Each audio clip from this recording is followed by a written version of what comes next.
А в Ухтинском микрорайоне Ветлосян завершили ремонт в пострадавшем от пожара общежитии. Жильцы ждали его с начала года и очень боялись, что процедура затянется и про их проблемный дом с огромными коммунальными долгами забудут.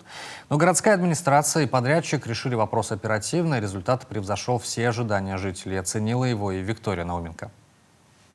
Сначала нам сочувствовали, теперь завидуют, делятся жильцы первого этажа дома номер 9, который больше всех пострадал во время пожара. Нам второй, третий этаж завидуют. Да. Конечно. Даже то, что сначала сочувствовали, ой, господи, что же это такое?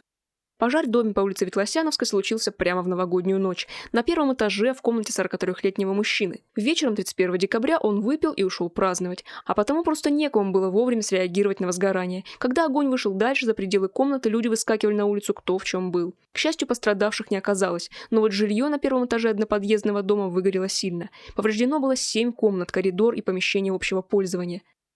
Удушливый запах гари, закопченные полы и стены – именно такую печальную картину наблюдали жильцы первого этажа после пожара. Теперь здесь все новое. Заменили даже санузлы.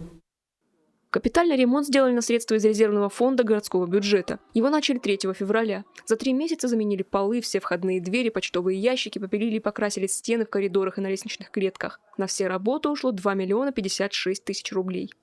После пожара мы произвели полную очистку всех поврежденных помещений, в местах общего пользования имеется в виду. Произвели обработку антисептическую, потому что по стенам был грибок, плесень. Все это дело очистили, зачистили. Ну, потом, поврежденную штукатурку все отбили, заново заштукатурили. Получается, полностью поменяли поврежденную электрику по первому этажу, подвели к каждой комнате свою линию электропитания. Как говорят, нет худа без добра. Многодетная мать Ксения Бабарикова, которая 20 лет стояла в очереди на жилье, наконец получила квартиру в городе. А в общежитии после ремонта теперь живет ее старшая дочь. Было грязно, ужасно, можно сказать. А сейчас сделали ремонт, впечатление очень хорошее, мне очень понравилось.